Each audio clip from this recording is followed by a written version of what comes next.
आज भी हमारे देश में जब जेंडर डिस्क्रिमिनेशन का बात आता है तो हमारे मन में यही सवाल आता है कि कहीं ना कहीं आज भी सोसाइटी में एक लड़की को एक लड़के के बराबर प्रिविलेज नहीं मिलता। जनरली एक मेल जेंडर को जितना प्रिविलेज जितना फैसिलिटी मिलता है उतना सेम फैसिलिटी एक फीमेल जेंडर को नहीं मिलता। ये बात का सच्चाई सोशल एलिमेंट तक ही सीमित है, लेकिन हम जब जुडिशियल में पहुंचते हैं तब ये मैटर उल्टा हो जाता है। जुडिशियल सिस्टम में कहीं ना कहीं आज भी एक मेल के कंपैरिजन में एक फीमेल को ही ज्यादा प्रिविलेज मिलता है। जुडिशियल सिस्टम के सामने आज भी एक फीमेल का स्टेटमेंट जितने मायना रखती है, जितना इम्पैक्ट होती है, एक मेल का स्टेटमेंट उतना मायना नहीं रख पाता। एक फीमेल जुडिशरी के सिस्टम एक एलिगेशन लगाता है तो उसका एलिगेशन को इजीली एक्सेप्ट किया जाता है और वो लड़का इनोसेंट होने पर भी उसे अपना इनोसेंट का गवाही देना पड़ता है, चाहे इसके लिए उसको जितना कष्ट उठाना पड़े। ठीक ऐसे एग्जाम्पल देखने को मिला है हमारे देश में, जहाँ एक आईपीएस अधिकारी जो कि एक फीमेल है, आईपीएस ऑफिसर के पास कितना पावर रहता है ये तो हमको मालूम ही है।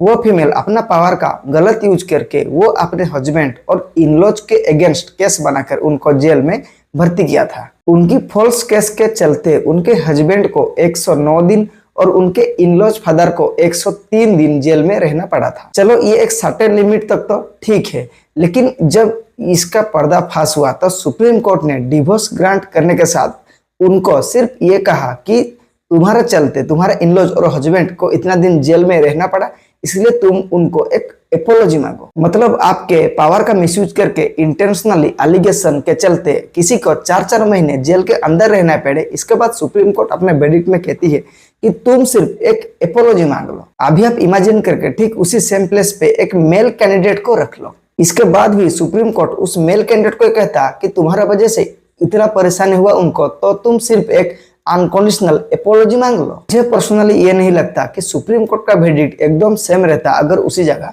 एक मेल कैंडिडेट होता। आपको क्या लगता है कि हमारे देश का लॉ सिस्टम जुडिशरी सिस्टम में एक वुमेन को फीमेल कैंडिडेट को प्रिविलेज मिलता है एक मेल कंपैरिजन में या नहीं? कमेंट बॉक्स में जरूर बताइए एंड डू सब्सक्राइब।